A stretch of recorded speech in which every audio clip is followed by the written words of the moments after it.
Welcome everyone to today's session. The session is being recorded. Please be mindful of that. Your participation either on video, audio, or the chat may be published in our YouTube channel later.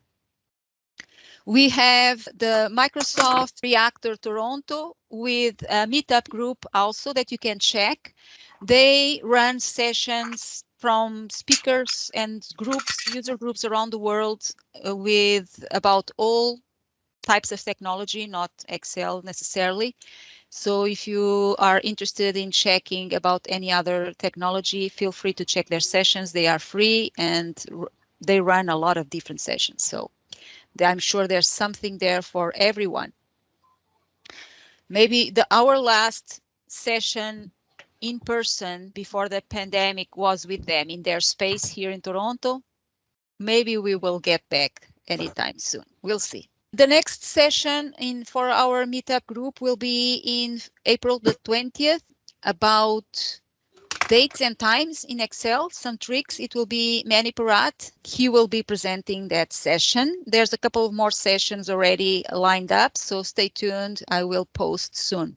There's the post by Faraz Shaikh on LinkedIn every beginning of the month with sessions by different meetup groups. I'll leave it up for a while so that you can take a picture if you'd like and check these other meetup groups. There's a lot of awesome content. Someone's job could be just sitting at meetup groups, attending sessions, just about Excel and Power BI. And there's the Facebook group for Excel consultants run by Catherine Mondragon. Feel free to check that up. And the Global Excel Summit just ended the 2022 edition, but they are already announcing call for speakers for 2023.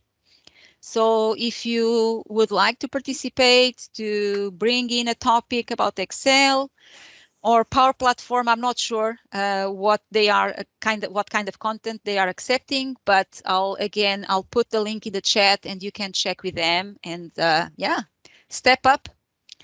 And look at that. It's like Bill Jelen says, it's like Christmas today. 14 new functions in Excel released today. They are available just for 50% of the beta version, insiders. So I was not one of the lucky ones. John either. Neither. Did you try already, Daniel? No, maybe I don't know if you are on the insiders channel. Anyways, so I'll put the link for this YouTube video by Mr. Excel that you can check later. I advise you that you maybe better sit comfortably, bring your calming tea, maybe chamomile or something like that, because you will probably feel dizzy with so much awesomeness that, yeah, some of those functions will make our life so much easier. And yeah, so we'll be talking about these in the next few months. And for today, we have Jon Peltier. Thank you for coming and presenting to us for the second time, Jon. Jon is an MVP. I will let him introduce himself, but you may know his work as a Excel chart guru. So whatever you have to know about charts, most likely Jon knows about it, not only the outside, but the inside of how to manipulate that with VBA, how to make a custom chart. It's just amazing the type of tools that Jon creates. And today he will be presenting about the particular type of charts to monitor processes, right, Jon? Yeah, so, basically. Yeah, you'll tell us about that. So there's the information where you can find Jon and also myself on social media. Feel free to tag us in our. Feel free to share this session with your network so that more people can know about this group and participate in the next sessions. The idea is to share knowledge about Excel and help people learn about Excel, be better with this tool that does not keep growing. Yeah, I mean, just today 14 new more functions. It's impossible to know everything. So if each one of us comes in and presents about the topic, it helps everyone keep track of what's going on and learn a little bit more. Every day we learn something new. So yeah, welcome everyone. Thank you for being here, participating with us. We are for those of you who might be new here, the Meetup group in Toronto runs these sessions every month. A couple of days after this session, probably around the weekend time, I'll be publishing the video on our YouTube channel. And I'll be sending out an email to those of you who registered for this session with the link for the video, the link for Jon's file, which, by the way, Jon put a message in the chat. I pinned that message. You should be able to find the link for that file in the chat. Okay, Jon, the stage is yours. Thank you so much for coming. Let us know about yourself and about your work and what you have to show us today. Okay, well, probably a good number of you know me or know of me. I'm Jon Peltier. I have been doing this Excel stuff. I first started using Excel in Excel version 1 for the Macintosh, but it was on a woefully unpowered machine, so I didn't use it much until about Excel version 3. Prior to that, I mean, I've been in data for a long time. I have a Doctor of Science degree and, did thesis research and had to process data, plot data. My first computer data experience was making my own charts where I had to use a version of BASIC to draw lines on a paper with an HP pen plotter, and you had to tell it, okay, pen down, move from here to there, pen up. Every line you wanted, you had to send a command. It was quite tedious. And anyway, the file that I'm using, I've got on my website. We did pin the link to the chat, so you should be able to see it. But if not, it's peltiertech.com, capital SPC.zip. It's a zip file that contains just this one Excel workbook. It's a regular workbook with no macros or anything else, so you should be able to just download it and open it up. And I'll be talking about statistical process controls, thinking smart with statistics. And it's not complicated statistics. It's more algebra than anything else. So I have my email address here, my website address. On my website, I have a blog where I have several hundred tutorials, mostly about charting and about VBA and things like that. I welcome any emails. You say, "Oh, I caught your little act on Celia's meetup, and I have this question." So it could be about this, or it could be about something else. I like hearing from people. I'm on LinkedIn as well, not as active as I wish I were, but there's only 48 hours in the day. So with that out of the way, why don't I talk a little bit about statistical process control?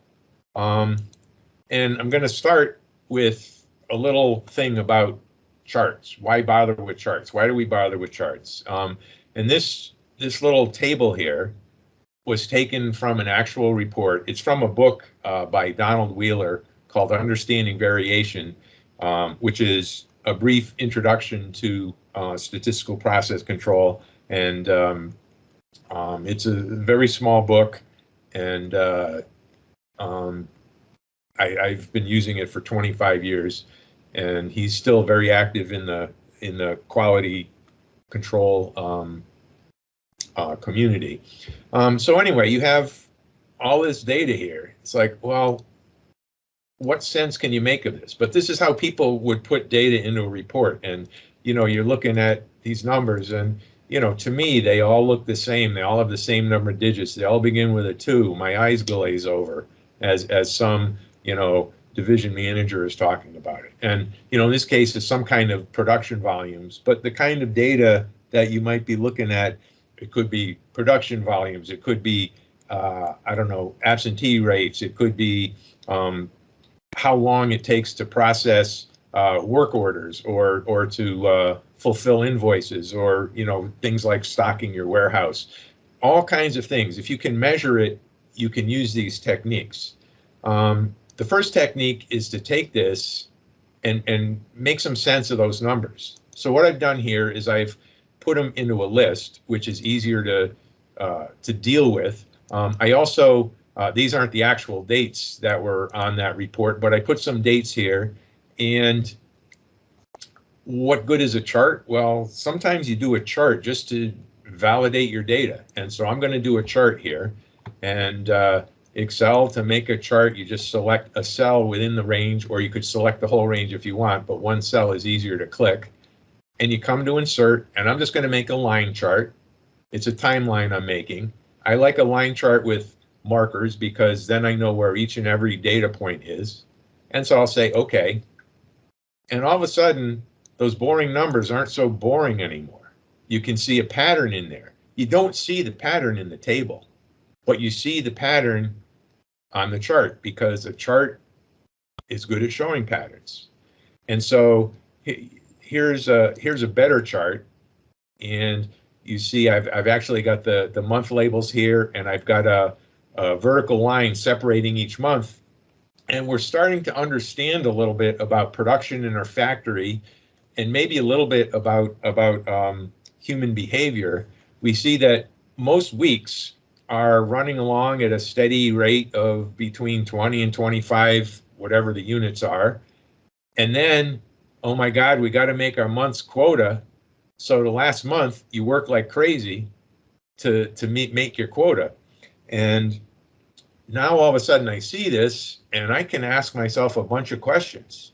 And it's like, what do we have to do? Is we're always behind. Why are we always behind? Why don't we produce a few more each month, and so we don't have to scramble the end of the month? Or is our production capable of doing this higher level every month? There's all kinds of questions you can ask about this, but without doing this chart, you wouldn't even have thought of them. I'll give another example. Here we have this variation, and you see some of the variation is small, and then we see one obvious point during each month where something different is happening there. And so what you want to do is understand what the variation is in this process and what it might be due to. So I'm here now, I'm in a different division looking at some other output of some process. And again, I don't know if it's numbers of invoices processed or number of orders completed, or who knows what it is. It doesn't matter. We're just looking at the numbers, and we get our first value for January, and it's 113. Well, that's good. What happens if we add our February value? Okay, it's about the same. It went up a little bit. Let's add March. Oh, look at that. Time to celebrate. We'll go out, cocktails for everybody. Look, we just exceeded our wildest dreams. And then we go along and suddenly we've dropped down. And it's back up again. Okay, so we're doing something right. Meanwhile, you haven't done anything to understand your process yet. And let's just keep looking. And now our production is low again. And we're going to have a meeting, and we're going to keep having these meetings until we figure things out. And, it comes along, and I'm just going to scroll right to the end.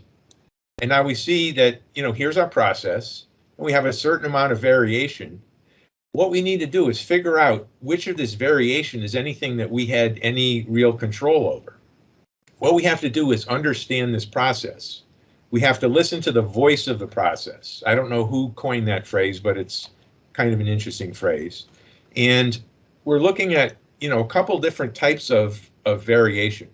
If I look at this weekly production before, where everything went nuts at the end of, last week of the month to meet quota, that's kind of a special cause for variation. The variation the rest of the month is just kind of low level, predictable, describes the process. And then the end of the month, everybody's frantic So that's a special cause. Something changed in the process then. And what changed is everybody is trying to just get everything done.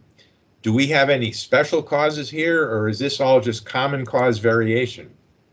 Common cause variation, you know, it's the kind of things that might be related to seasonality or other environmental things. You know, the equipment might need to be maintained more in the summertime, or it might need to be warmed up in the winter before you get going.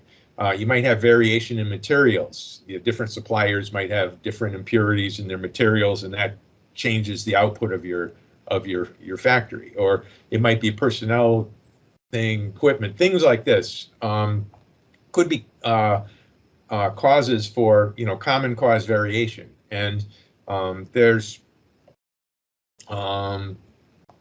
any number of things. And what you need to do is understand your data better than even just the timeline to see how to handle the common cause variation. And then once you understand these things, you can work on improving your process. But without that understanding, you're really not getting anywhere yet. So how can we improve on just the timeline? We're going to make a run chart. And if you've seen this before, you know, I hope I'm not covering too many things again. But the first thing you do with a run chart is you show your median. And that gives you some idea of what the variation of your process is about the output. And there's a few different things you can characterize. If I have the median there, I want to know, like, how many times I'm above the median, how many times I'm below it. And so you count a run about the median. Every time you're above, that's one run. And now here you drop below the median, that's 2. And you went above again, so that's 3. And now here you're below. So you count the number of runs there are about the median. And I do that, and the counts are here above. And you see we have 12 runs about the median. And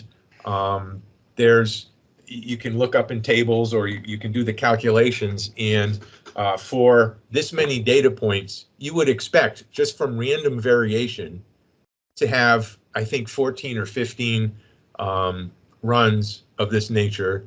And an acceptable number is probably between 10 and 16 or 18. So there's nothing about this data that looks unusual in terms of runs about the median. You can also look at runs up and down. So whenever you change direction, you count another run. And you see we've changed directions a number of times. And I'll just click the little checkbox there, and I pre-populated these numbers. You see, so we have now 14 runs up and down. And again, you can consult the tables, and this is well within the expected number of runs that you would expect from a random amount of error from month to month. And so this is kind of a first cut at it. And from this, we haven't learned anything about the variation. We don't know if the scale of the variation is important, but we know that the way it's varying up and down or crossing the median is as expected. I'll show some other cases later about, you know, deviations from this behavior. But we can actually take this run chart and improve the amount of information we get from it. And that's in what we call control charts. And so it's the same data as before, but instead of the median, we're going to show the average. And then we want to show the process limits, the control limits. If the process is under normal statistical control, we know that the variation will be expected to be within 3 sigma. Sigma is a measure of the variation in the process. And so our control limits are 3 sigma above and below our mean. In this case, I'm using the standard deviation as an estimator of the sigma, but I'll show you a better means to use. Sigma, because it takes into account the squares of the differences. It can exaggerate any points that are further from the average, and it tends to produce more forgiving limits, so you might not detect a problem when there's a problem. So now there's been in the data visualization community in recent years, there's been some discussion about the use of red and green for things like this, stoplight things and so forth. And perhaps better colors to use for this might be blue for the mean and orange for the median. The problem with red and green is, I think the number is it 5% of males and 0.5% of females have difficulties distinguishing red from green.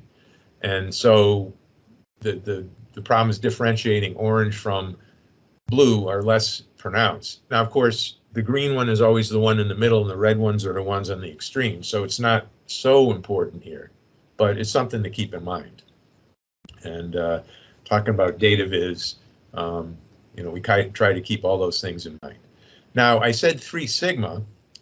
I have a little thing to show here. Why do we care about 3 sigma? Here I have a Gaussian curve, a bell curve, and you can see the center, we'll call it 0 sigma, plus or minus 1 sigma is represented by the blue bands here. And that actually includes a little over 2/3 of the data. And plus or minus 2 sigma are the green bands here, and they include 95%. And at some point, people decided, let's use 3 sigma. It includes 99.73% of your data, which means you expect to reject less than 1% of your data. And that's probably a good amount to be concerned about. And what it says is that all the variation within that is related to common cause variations.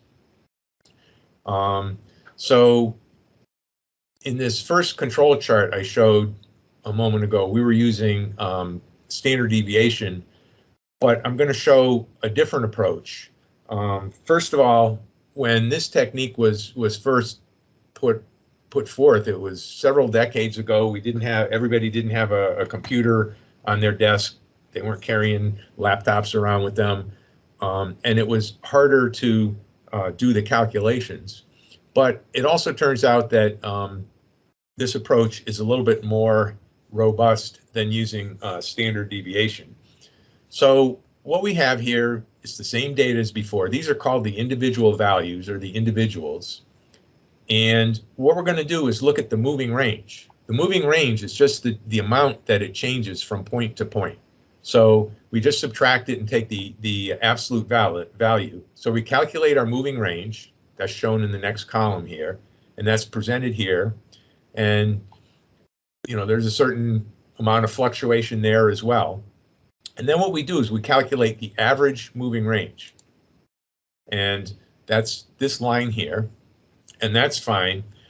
Now, in order to see if any of the variation is an excessive amount, we calculate what's called the moving range upper control limit. And that's shown by this orange line. What that is we take the average MR, the average moving range, multiply it by 3.27, and that tells us that this 3 sigma, that's the 3 sigma line for moving range. And of course, we only have 24 points, 23 ranges, because we don't have one for the first point, of course. And so what this is telling us is that we're well within the limits that we would expect for just the 3 sigma kind of common cause variation. Then we go back to our individuals chart and we plot our average again. And then we calculate our control limits. And the control limits, instead of being plus or minus 3 standard deviations from the average, they're plus or minus 2.66 times this average moving range. And that's the limits that we see. And if I click back over here, we should see that they're really very close to what we got for our 3 sigma. In fact, the 3 sigma were a little tighter, but it doesn't really matter. We're going to stick with that because, first of all, it was easy to calculate. Second of all, it's what everybody uses. You can use the 3 sigma if you want, but the moving range is best. The other thing that happens is sometimes if you have a lot of variation, there's another calculation where you would use the median of the moving range instead. The median is typically lower than the mean, and so the 2.66 number is a higher number. I don't recall what it is off the top of my head, but I could always look it up if I needed it. John, can I yes. interrupt? There's a question asking where do 3.27 and 2.66 come from? Those were statistically derived. I'm not sure exactly where they come from, but there's statistical numbers that have they look like A2 and D3 and stuff like that, and they come from tables. In fact, I don't even think Wheeler's book has that. Why are Donald? Let me see some of these questions. Why are Donald Weaver's books so expensive? That's an interesting question. I know that the version I have is his 2nd edition, and that came out, I don't know, in the 90s. And there hasn't been another edition of that one. I'm not so familiar with his other books. I don't think he really has any plans to write a new edition of Understanding Variation. Okay, how much of this is manually designed and set up? Well, you can do it all manually if you want, but there are software packages out there that can do this stuff for you. And in fact, I'm going to give a demonstration of one later on that I and a colleague have been working on, and we're almost ready to launch it. I'll give some information about that too. Yeah, as Jason points out, those scaling factors are statistically derived. I think at first they were empirically derived, and then they threw some calculus at it and figured those out. So we have our limits on these charts. So right away we know that there's we're gonna be concerned about a point that exceeds those limits, but there's some other rules built into the statistics of this that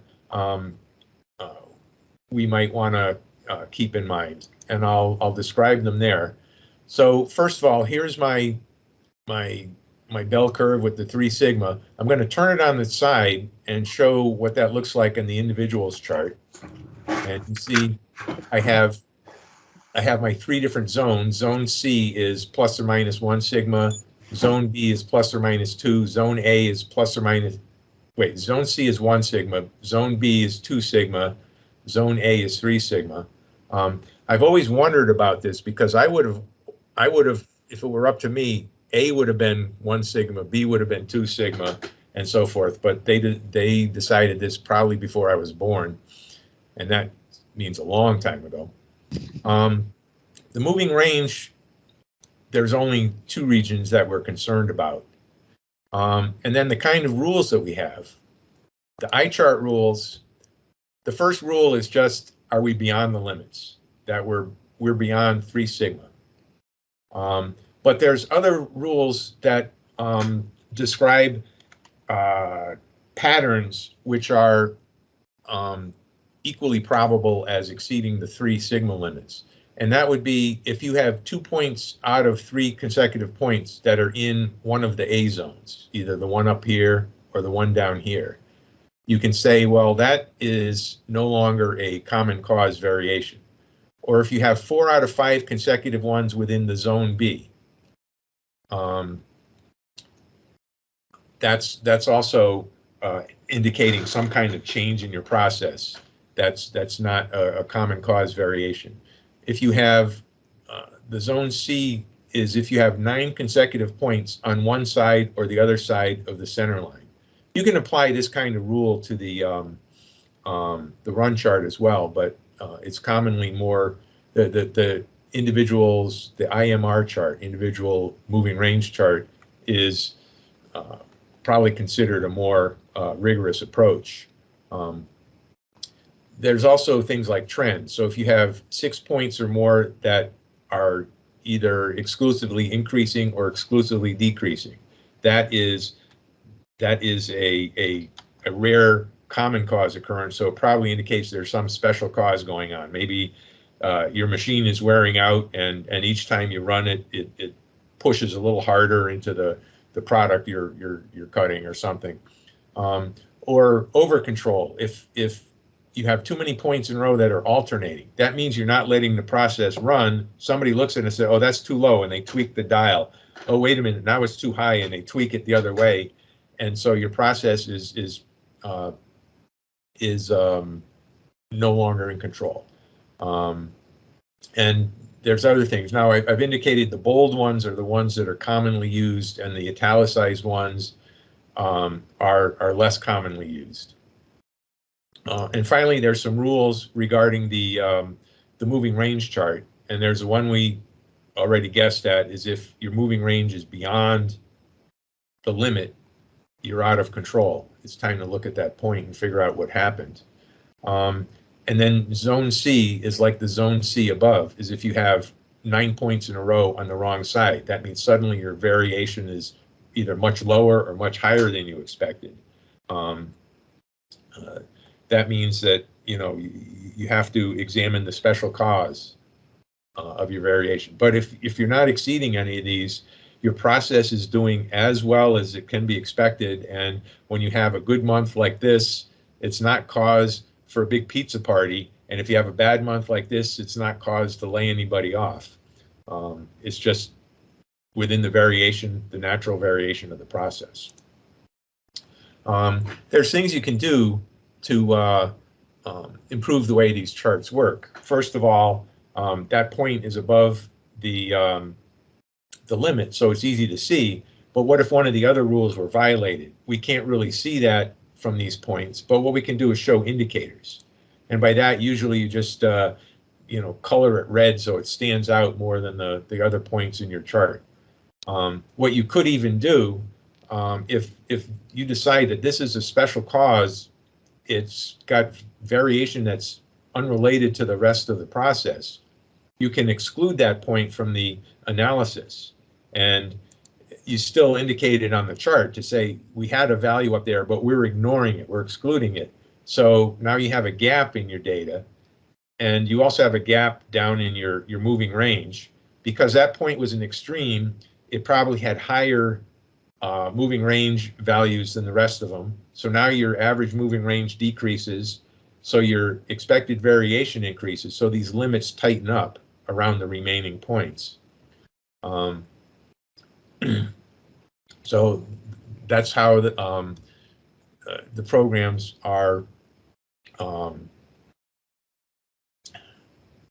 more useful to the user. They could let you select which points to exclude. You might not want to exclude that one, but if you do, it tightens up the limits. And then you might find that because you've tightened up the limits, other points go out of control. So you have to use those features judiciously. And I'm gonna show now a few other situations. This is the same data. Actually, I think this is slightly different data. I don't know why, but and it shows just nominally a constant process. But sometimes your process might be following some kind of trend. And the example I have here isn't so much an increasing trend, but a decreasing trend. I probably should have included this chart here. About 4 or 5 years ago, I joined Weight Watchers, and I started losing weight. And you don't lose the exact same amount every week when you go to check in. Some weeks are a little higher, some weeks are a little lower. There's just the normal fluctuation. Did I have coffee yet before I weighed in, or you know, did I have a big dinner or something? And it's hard to do that on this kind of chart, but maybe what I can do is, instead of just using my average for the center line of my chart, maybe what I can do is use a regression of my data and see how that changes it. So what I'm going to do, because you see we have some violations down here and we have some violations up here, but nowhere is there anything in the moving range that indicates that there's really a problem. And maybe I know, well, this is a case where maybe it's somebody who's going to the gym and lifting weights and they're gaining weight. That's a lot of weight to be gaining, but you know, I'm just thinking out loud. We can apply a regression to that curve, and now all of a sudden none of those points are out of control. And you'll see that some of the software that you can use to do this work can handle something like a trend. Some of them might include something like an exponential curve. If you're looking at the beginning of an epidemic, which we were a couple of years ago, and everybody said, "Oh, it's exponential," you could see that it was only exponential for like the first couple of weeks, and then it flattened out from there. But you know, it's an example of how you might use that. Another thing you might look at is, what if your process changes in the middle? And I'll show you here. This is just it's just a continuous process. What if we started lower than this, and then January of 2019, we instituted a process change. We brought another machine online, or we changed a supplier or something else. Just using the average gives us a skewed view, because we have a lot of points down here which are flirting with the lower limit, and we have the same here which are exceeding the upper limit. And in fact, what we can do is sometimes just a quick glance at our moving range shows that, oh, we had a big change right here. We have to look at whether there might have been a process change there. So let's first of all just go, and what I'm going to do is take the same analysis, but apply one set of limits to the first half of the data and one set to the second half. And what that does is it gives me this kind of thing where I actually have two separate processes, or two separate stages of the process that I'm looking at. And I can still look at my moving range and see how things are set up. And you can even look at the moving range two different ways. Right here, we're assuming that except for that one change, all the other variation in the process is controlled by the same random fluctuations as before.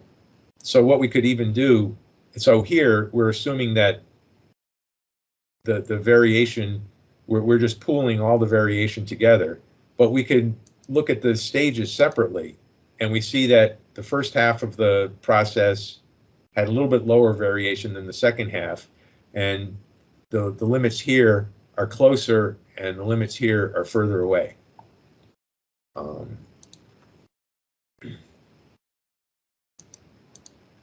So this is basically the kind of the concepts behind this sort of work. What I'm going to do now is show you a demonstration of a software product that is under development, and you know, should be available soon for anyone who's interested in these things. Hang on, there's a couple of questions here. First one, the numbers or service levels. I'm not sure exactly what that is. Sorry, John, they were made when you were in sheet IMR trend. IMR trend. So you were in there, and at some point you... Actually, that other one was, I think that other one is talking about service levels. I don't know if it's the multipliers for, like you see on the comment, the 3.27 times the average and things like that. I'm not sure if that's what that refers to. how did I auto color the signal above the UCL? And that would have been here. Okay, so, well, I mean, what I did there is, here's the data that I'm plotting. These are the points with the lines, and that's this data here. And as soon as I check this box, watch what happens over to, where is it? Column X. When I show indicators, I have a formula in this column that says if this checkbox is checked, if the output value is either greater than the upper control limit or lower than the lower control limit over here, show that value. And if I show that value, I have another series of points, which are these red squares. And just to show you, let me make a couple of these 180. And you see now I have a couple more red squares there. That's just another series of points. They don't have a line, but what they have is this square marker, and the square marker hides the circle behind it. So that's just a little smoke and mirrors that in some of my other presentations I've talked about Excel tricks for formatting and so forth. So let me just drag that back down. Now, how did I exclude this? I have another set of things. So if I exclude this, it puts an X in this column. So this column is, and actually it only does it that one place because I knew that was the only one that that exceeded. But what you would have is if that checkbox is checked, then what it would do is compare that value to the upper and lower control limits. And if it exceeds it, you'd put an X here, which means it hides, it takes it out of the plotted data. The plotted data is actually not the output column, but I'm sorry, I'm in this chart, but this output. And so if that's an X, I show this NA error, which means you're not drawing a point there. And then not only that, but if I have an X there, the formula here says if there's an X in its row or the row above it, there's not a value that you can subtract to get a moving range, so just leave it blank. So when it calculates the average, the blank doesn't affect the average, so instead you have lower points here that get added together. So that's just yeah, it's a secondary series in the background. I do that kind of stuff all the time. So I guess now I'll start with a little demo. The name of the program is PBCharts, which stands for Process Behavior Charts, which is actually a term that Wheeler has given to them. And they're charts that help you analyze the behavior of your processes. What kind of processes? They're the kind of processes that I mentioned before. You're manufacturing things. You're making bolts. Are the bolts all the right length? Do they have the right number of threads? Anything you can measure about them. It could even be you're mechanically testing the bolts. So at what stress do the bolts fail?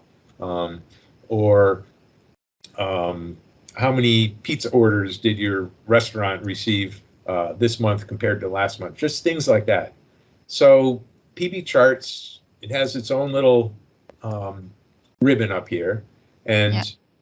Can you please check the address? Is this correct, John? I was posting it on the chat. HTTPS. Yeah, pbcharts.com. pbcharts.com.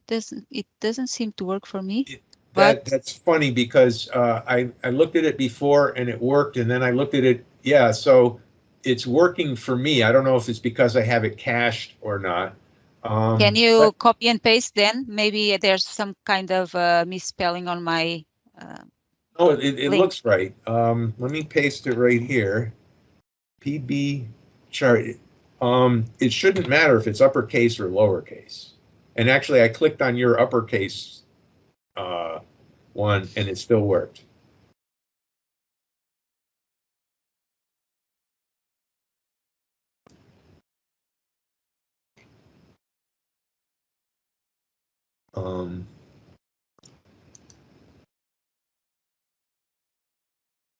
doesn't work for someone else. Let me see if one of the other pages in there.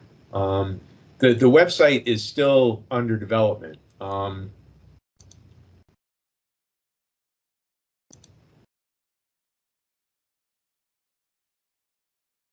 But yeah, it's. We can follow up after the session you know when I what? send out the email, and then you can send me that information and we can send out. Yeah, that's true. At the end, we'll get caught up with that. Click link returns an error. Yeah, that's kind of funny.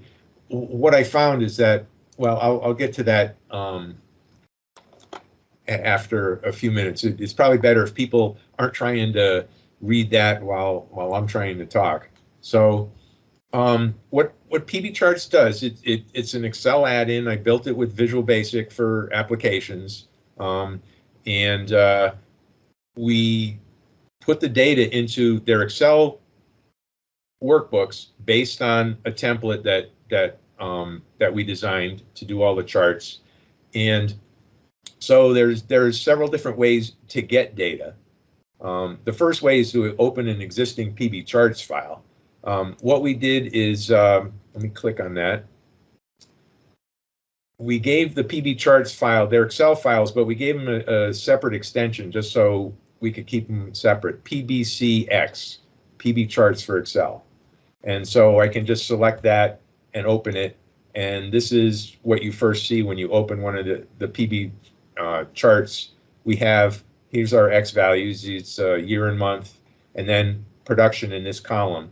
And you can have, any number of different columns you're interested in, and you can have more than just, 24 months. You can have hundreds or thousands of different rows of data. And I'll show you what the rest of that looks like in a minute, but I thought I wanted to show how some of this works. So open the PBCharts file that you've already put data in, or you can import data into PBCharts. And so I click here and select the data file to import. Well, you can import from Excel files, and you see here there's one, PBCharts Demo Excel data, or you can import from a text file or a PBCharts file or a CSV file. And so I'll just click on the CSV file and we'll open that, and you see it's dated. It looks much like in the one that I already opened. It asks you what you want to save it as. So it before you even get started, and it starts with the default is the name of the file you're importing from, but with the PBCX extension.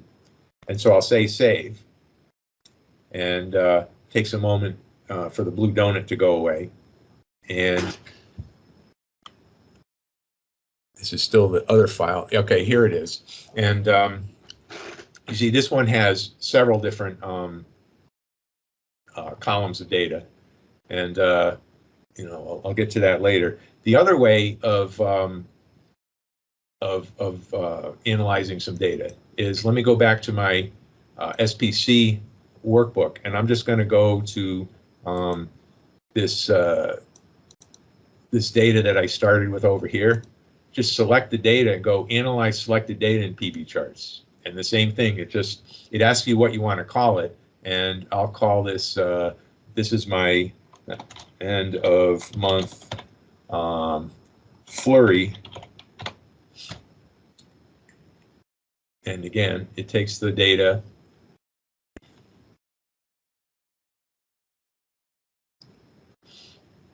Is this my end of month flurry? Yes, it is. And so let's just see how this looks. I have 3 different tabs here for the 3 different charts. So we have a run chart, and here's a run chart of my data. It auto scales, not using Excel's defaults, but using an algorithm that I've developed. You can, of course, change that if you want. You can change your axis scale to the Excel default scale, or you can define your own user scale if you want, and that lets you use the same scale for all your charts. But I'm just going to use the default.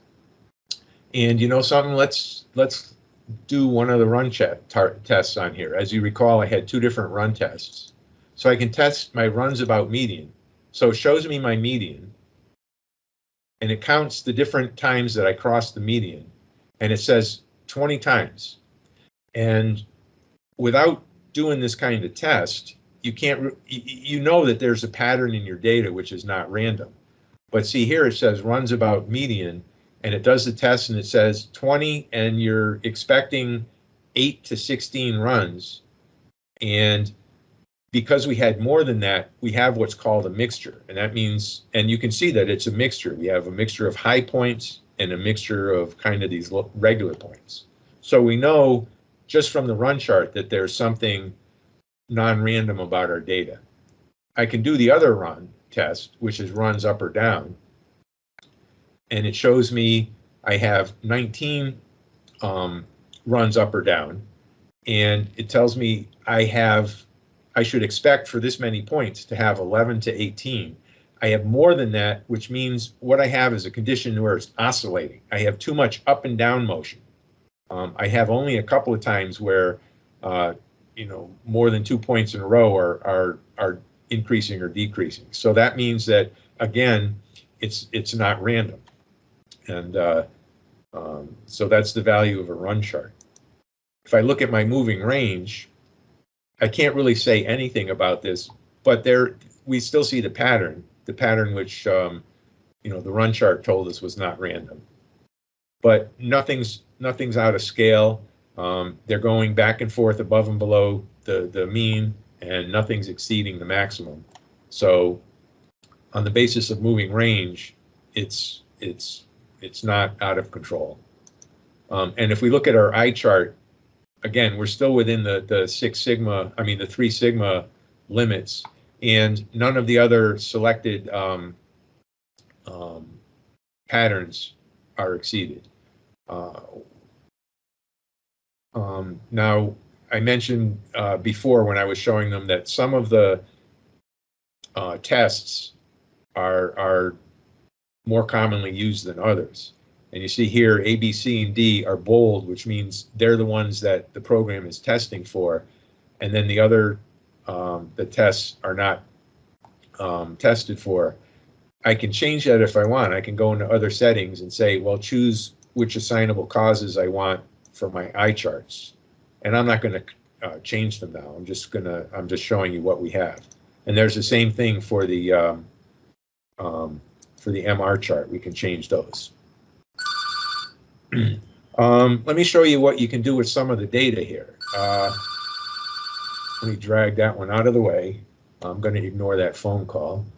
I'm going to.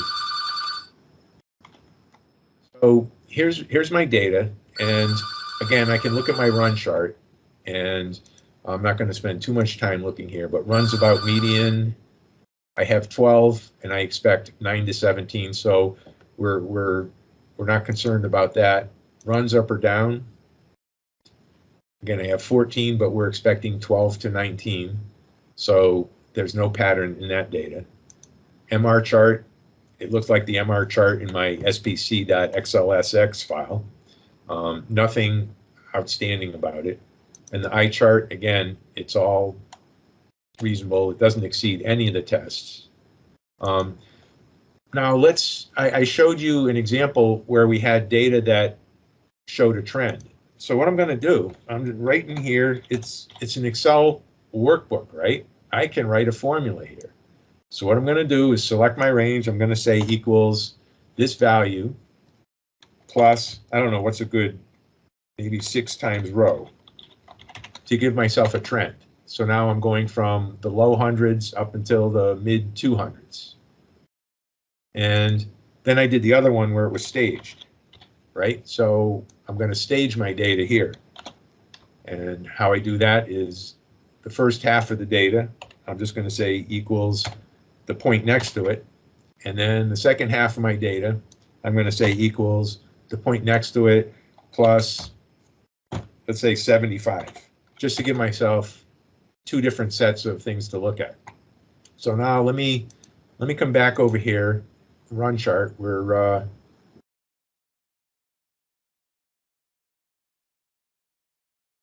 Let's start with, you can choose which of those columns you want to look at. So we're looking at the regular production, which we already saw. Remember, the last test I used was the runs up or down test, so that information is still showing.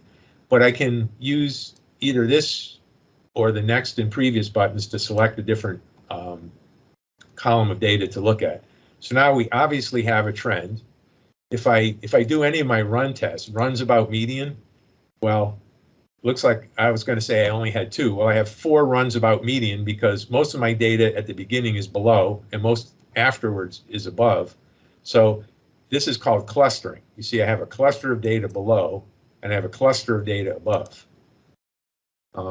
If I look at the other run test, up or down, I have 14, and that fits within the expected number of 12 to 19, so that's fine. But if we look back, runs about median, yeah, there's something unusual about this. The run chart, you don't go and do a regression of the median. That's kind of a funny concept. Now, if I look at my moving range chart here, it looks reasonable. You see that I have an indication that there's one point that's out of control, and that's it says B at the top, which stands for an unspecified shift. I have 9 points in a row below the average. But if I look at it, well, 3 of them are really close, so I'm not going to worry about that yet. Let's go back to the IChart. And now you see I have some that are below the 3 sigma limits here, and I have some above the 3 sigma limits here, but I have a lot of red in this chart. And you see, not only do I have A, I also have B. B means I have 2 out of 3 near the limit. Well, let's just, I can change my chart style. I can get rid of the regular grid lines and put in my sigma lines so I can see zones A, B, and C. So B means I have 2 out of 3 in a row, and here's actually 2 out of 2 that are below the 2 sigma line. And if I come over here to this next one, that's hit the jackpot. That's A, B, and C. So it's beyond the 3 sigma line. 2 out of 3, that's this point and this point, are beyond the 2 sigma line, and 4 out of 5 are beyond the 1 sigma line. And you see I have a whole bunch of other violations all the way up to when it crosses the center line. What I'm going to do is switch back to the other style, because this one is a little bit glaring to my eye. You also can choose, this is what we call the bold style. There's a medium style where the lines aren't quite as dark in your face, and I think I'll stick with this one now. And yeah, I can look at each of these points and analyze what the different violations mean. But you know something? Let's look at the trend here. It does look like a linear trend. I know it's a linear trend because that was a formula I wrote in the data sheet. So let's just look here, and it gives me a choice of no trend, which is just the horizontal line, or linear or exponential. And that's not going to be exponential. That's just a linear trend. And it looks like this.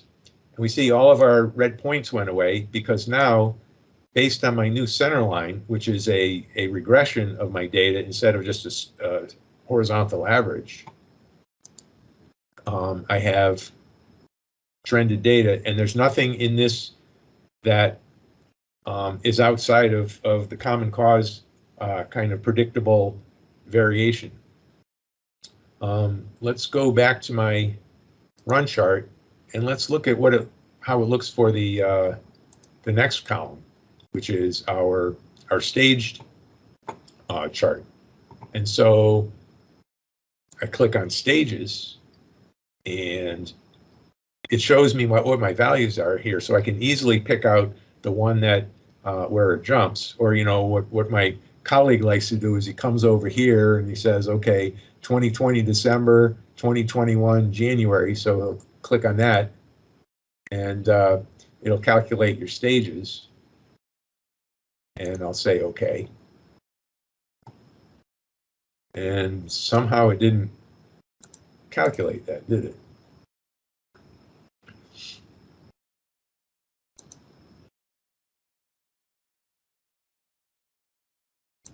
Well, this is funny. Not funny, haha. Bill Gates once did this when he was demonstrating Windows 95. And I have to say, this worked for me perfectly before. So, but let me just click OK and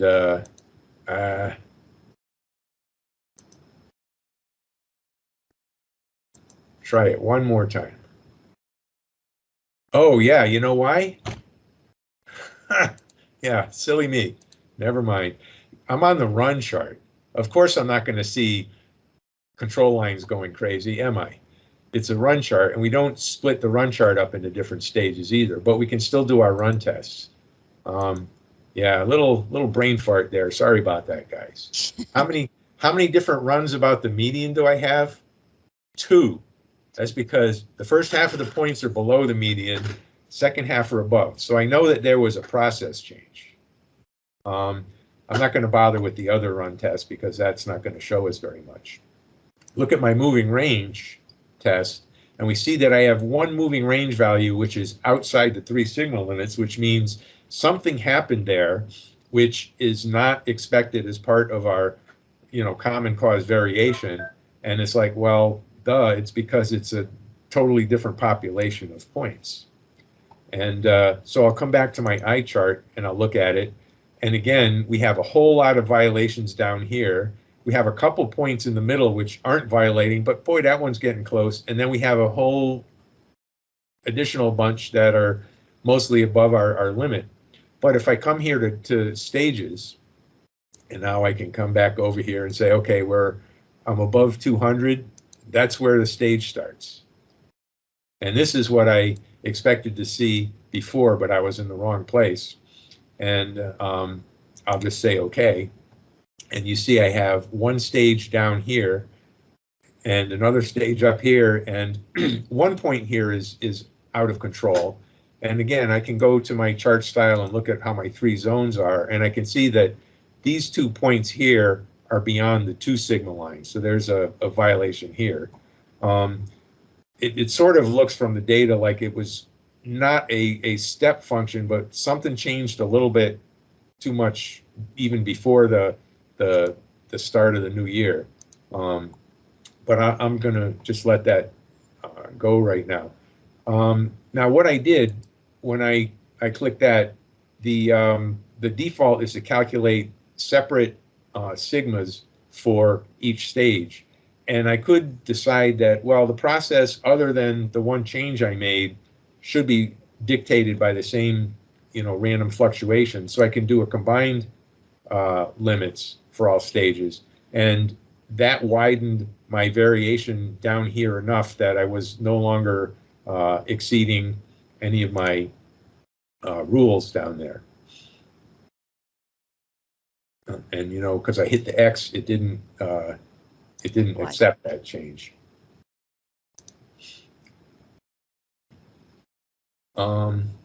And so that's kind of, so this is the sort of thing that the program does. Now let's say I had another. I'm just going to copy this data, and is it going to let me? Yes, it is. I'm going to call this production 2, and I'm going to take one point. I'm going to pick it at random. Let's say that one, and let me make that point equal 185.8. You notice that the cell at the top is colored blue. That tells me which of these columns is being drawn in the 3 charts. There's some other color coding here. The light gray tells me that those are formulas. They're not constant values. And in fact, if I had a missing value, show up as red. You know what I'm going to do? I'm just going to equal that one. So this is some of the magic that's built in here. It's just conditional formatting.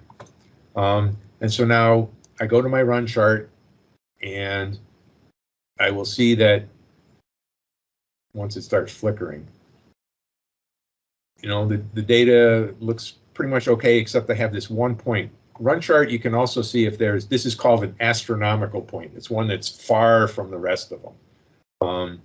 And if I look at my moving range, very often when you have one point that's far beyond the rest of them, you'll actually see 2 in a row points in your moving range that are not valid. But what I can do is I can come over here and I can click on that point and I can say, I want to exclude that point from analysis. And maybe I even want to put a data label on here. And I'm just going to say, what happened here? You know, so you can apply these labels and I'll say, okay. And you see what happened here is my label and the points excluded. And not only is the data point a red X, but I get a little label at the top that says red X. And now here's what it looks like with that data point excluded. I can also get in here and I can manage all my exclusions. Like suppose there are other points I wanted to exclude. I could manage that here. I could also, if I want, exclude moving range points, but it's more common to exclude an actual individual value because that will tend to solve some of the problems you have with the moving range. I can also look at all my labels and I say, okay, I have a label here and I can add a label here. I can say, looks good now. And yeah, so it's fixed now. It was crazy up here. So those are some other features that the chart, I mean the program has. I did mention before you can use median moving range instead of average, and the nice thing about that. Okay, so now I'm just going to go back in and unexclude that point, and I'm going to. So now I'm going to have two very large values here. I could exclude both of them, but what else I could do is switch to median moving range, and instead of being almost 80, this upper limit, it's going to use the median, which is a lot lower, and so we've decreased it by about 10 units. So sometimes you do that if you have a lot of variation. But I'll go back.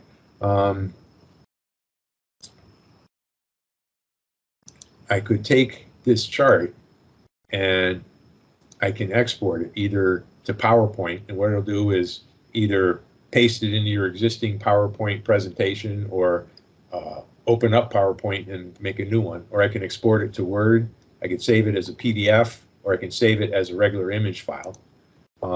Those things don't work on a Mac, and I think some of these import features don't work on a Mac, but most of us are good Windows users. In addition, the program has the ability to, it's called dashboards. It's really just a grid of charts. And so I have 4 different sets of data here.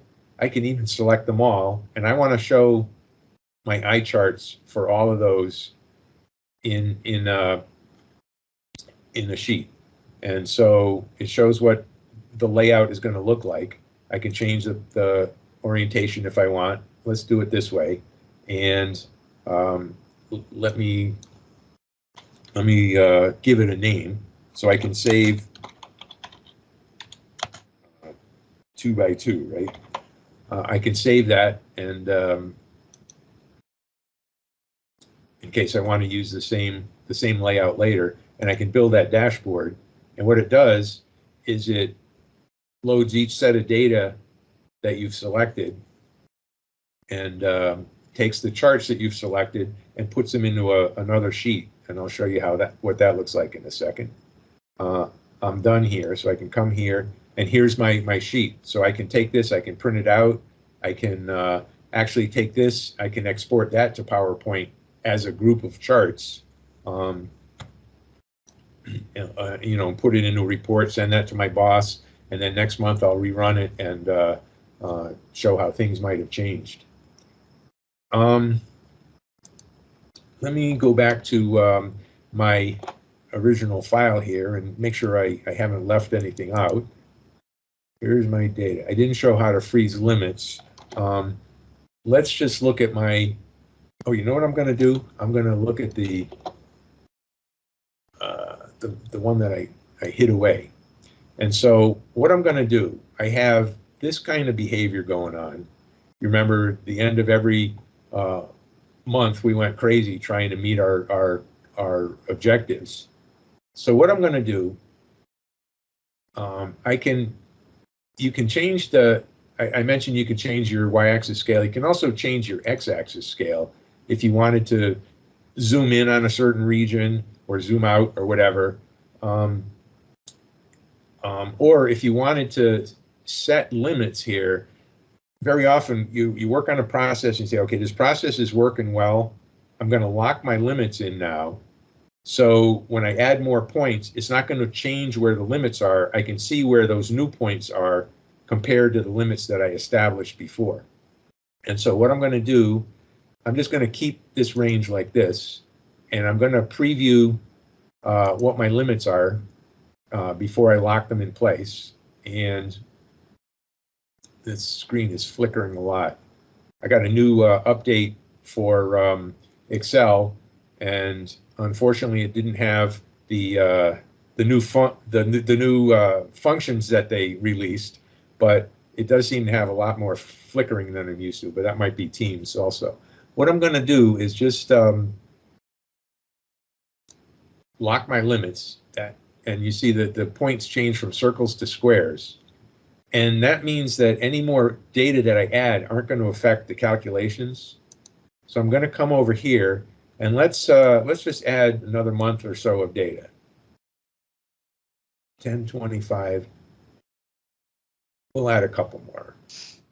And so now I'm going to add some data here, and let's just say, I don't know, what are some good numbers? 23, 26, 25, 24, 26, 23. So now when I go back and look at my chart,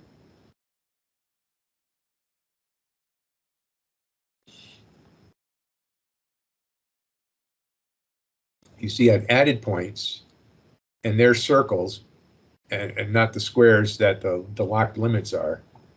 So we see we're still looking good over here. We're higher than the low points and lower than the high points. So it means maybe we've averaged things out a little bit.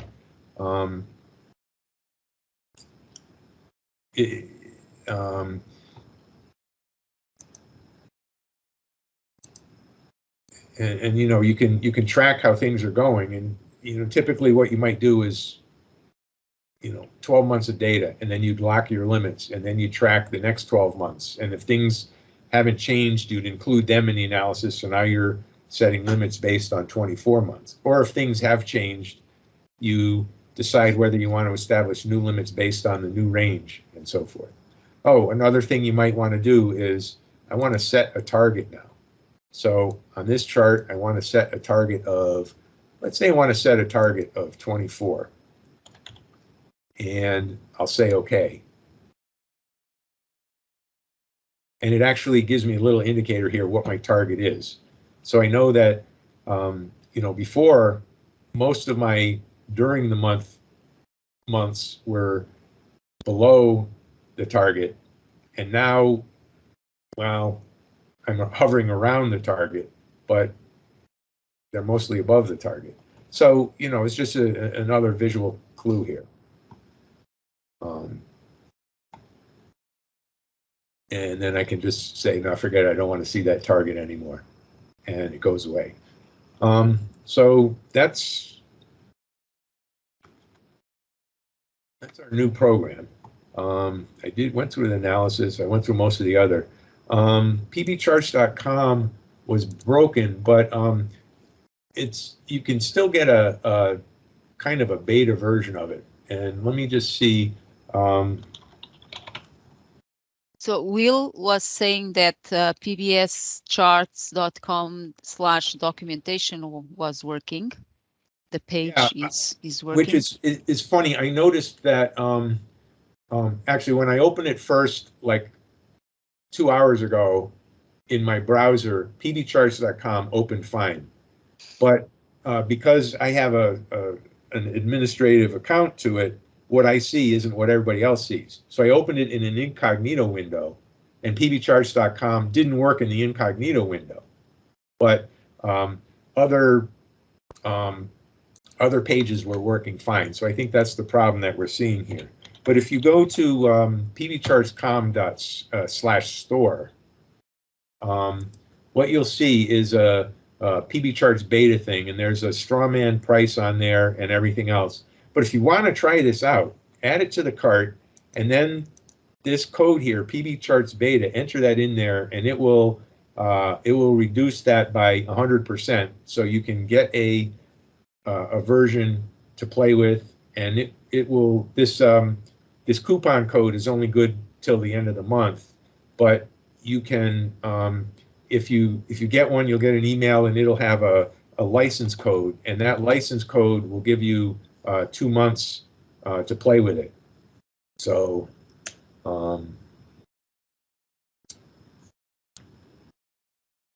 okay, let me see. I see a few. There's a couple of questions, yeah. Yeah, a few questions. All right. Henry was asking about we get if sample size. I'm not sure what pattern. I mean, sample size. It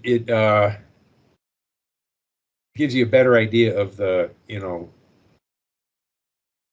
the quality of your estimates for sigma and so forth. Moving range, the number of periods in each range. These charts here are just based on, let me just show, in fact, I'll show it here so we have both charts together. This is just looking at 2 consecutive points and the differences between them. And it's the most commonly used one. There are other variations on this kind of chart. You might, instead of making individual measurements here, you might have a batch each month that you're testing. And so you'll be looking at each point here, instead of being an individual value, will be the average of the batch. And then down in the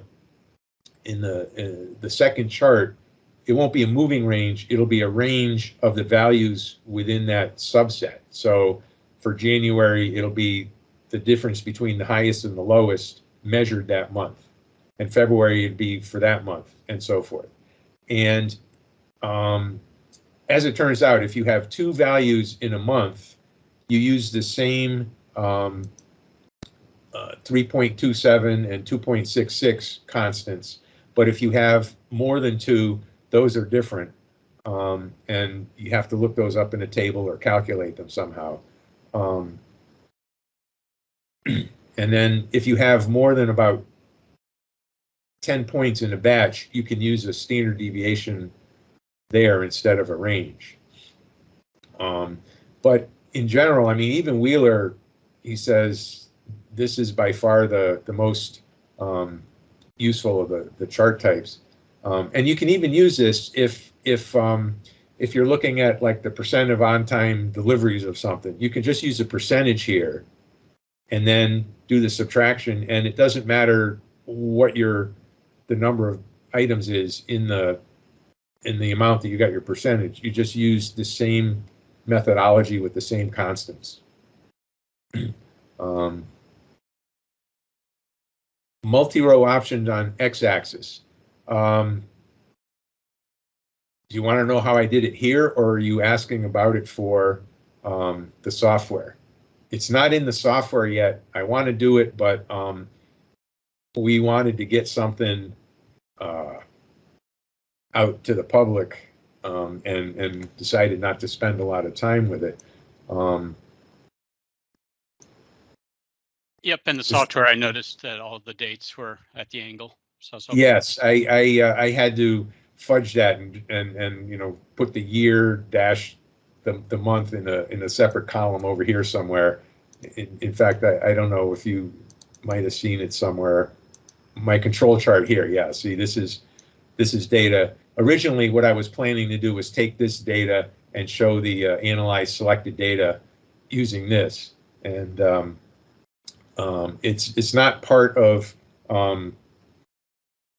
PBCharts yet, and it would require some intelligence in my code that would detect how many different columns I have to keep separate as my X values versus how many to use as Y values, and then I would have to change some of the behind the scenes processing. So so that didn't make it, but we already have a whole bunch of things we want to do for version 2. Among them might be to let's see, where was it? The run chart. One of them might be having both the runs about the median and the runs up and down showing at the same time without having to select one or the other. Removing outliers, yeah. I don't like removing outliers unless I know there's a really good reason why something was bad. You know, my production was low that day because I went to a wedding over the weekend and I'm still not feeling good. I don't know, but it's tough to try it. Has anybody tried that other link that I gave? Does that work? That's the link to the actual store. Yeah, I was able to get into the store. Okay. And there was another question a little bit above by Henry asking if this could be applicable to financial data like stock market, for example. I would be hesitant to apply it to stock market data, but you can use it for, I mean, other financial data, like, you know, your company's sales reports. You know, you can apply it to things like that. Just stock pricing, there's so many special causes that affect that. I don't think you can attribute anything to common cause. Now, the same way I showed how you can apply a trend. Let's say this is seasonal data, and you know it's higher in the summer, lower in the winter. You could actually, and again, this is something for version 2.0. You can apply a measure of seasonality, and your error band here would move along with your seasonal pattern. So an outlier is a result of special cause. Yeah, that's exactly right. And you know, you might not want to include it in the calculation of your common cause variation. But by the, you know, yeah, I'm gonna click on that link to Wheeler's paper because you know, I'll read it later. But that's a good point. So, any other questions?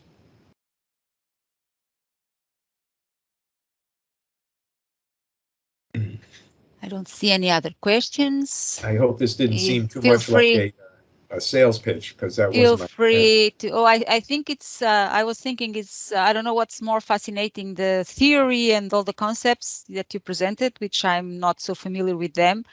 I haven't worked with manufacturing data or anything like that and analyzed it from the statistical point of view and the trends and all that, or then watching your VBA skills in action. Yeah. I think both are equally fascinating. So yeah. And thank you for putting the coupon out there. I see people quite interested in some of these concepts. Some of the questions make me believe that some people might do a good use of this kind of tool, at least trying it out. So I'm glad that if they want, they can try it. Yeah. And if you know, do, I was going to say, if they do, don't forget to then send feedback about what. Yeah, send feedback. I mean, there's even a link right here you can send feedback, and it's the same kind of feedback you can send to Microsoft. You can, something you like, something you don't like, send a suggestion, ask a question, and that goes to some email address somewhere. I don't know, but I get copied. It goes to feedback@pbcharts.com, and I get a copy of any piece of feedback that you send in, and I am good about responding to feedback on my software because I want it to be as good as I can make it, and I think users appreciate that attention to detail. Of course, it's good for both parts, right? Well, it is, and that's something that Microsoft has learned. I tell people too the same thing with Microsoft. You do something and something doesn't work right or whatever. I even put the button right here on my quick access toolbar because I think I file more frowns than anybody else. You just click on this here and give them a description, include screenshot. What you have to do is before you click that button is you might have to take a screenshot of whatever the problem was and paste it into your worksheet. Because sometimes it's a dialogue that's impossible to use because it's too small or whatever. And I always tell them, send me, you can contact me. And they do contact you.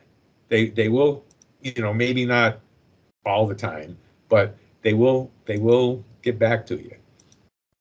So I tell people in my classes that, if something like that happens, send feedback. Now, the problem is, the feedback buttons aren't obvious in the main window, and if you come over here to feedback, you get this, and it does come back here. For a while, it wasn't coming back here, so when you included a screenshot, you were including a screenshot of the place where you could click on the I don't like something button, which wasn't helpful. But so I tell people in my classes, if something like that happens, put it here. If any of my users have a problem and it's something that I know is an Excel problem and not a Jon problem, I tell them, send a frown. Sometimes I get feedback from my blog, this formula doesn't work, and it's like, okay, send a frown. They do keep track of it all. They do, if they get 3 complaints about one problem and 300 complaints about another problem, they're going to jump right on the 300 complaints. So that's, another reason why it's important to send a frown, because, that way they have a better idea of how many people are really suffering or at least annoyed by a problem. Mm-hmm. So anyway, I'll stick around for a bit if anybody has more questions. And what I want to do is thanks everybody for attending and for your attention and your good questions that you asked. And thanks Célia and the Toronto Meetup group for inviting me. And because I love talking, I love getting on a presentation like this. I try to do a different topic every time. I did a similar topic to this one a couple of years ago for Ken up in Vancouver, but so it's fun. So thank you so much, Jon, for coming and for preparing the session. All the best with your new tool. I'm sure it will be very useful for a lot of businesses, and so please keep your feedback coming to Jon. If you have any other questions, let us know. Jon, any other place where people could contact you? You already mentioned your email address and your website. Yeah, I would just say my email address. If you have any of my other software products, I have 2 of them here installed. There's the same feedback buttons here as I put in PBCharts. And I get a few various emails from people a week, and I try to answer those, right away, especially if they're a frown. If they're happy about something, I say thank you. if there's a suggestion, I have my own list of suggestions, and it's longer than I'll ever be able to get to them all. But again, when there's repeated suggestions, a few things want the same kind of thing. They want a certain label on a certain chart. It's like, okay, I'll figure out how to put that label there and build it in. So feel free to contact me. And if you have just a general question, I try to get to those. And if you say, oh, I saw you at the Toronto Excel Meetup, that will say, oh, you actually paid attention to something. I'm going to pay attention to your email. So, you know, it's good. So, so again, thanks everybody. Thank you, John. If anyone wants to turn on their video cameras, and if you want to turn on your mic or ask any question, feel free to do so. If you want to stick around for a little bit, I'm going to stop the recording then now because sometimes people are shy. So thank you everyone for attending. Thank you so much, John, for coming, for preparing the session, for all your wisdom and your knowledge for sharing all that. And it's such a pleasure always to have you. Let me stop sharing here. So Célia, that other workbook that you sent me, is that something that you want to discuss in front of the group? Or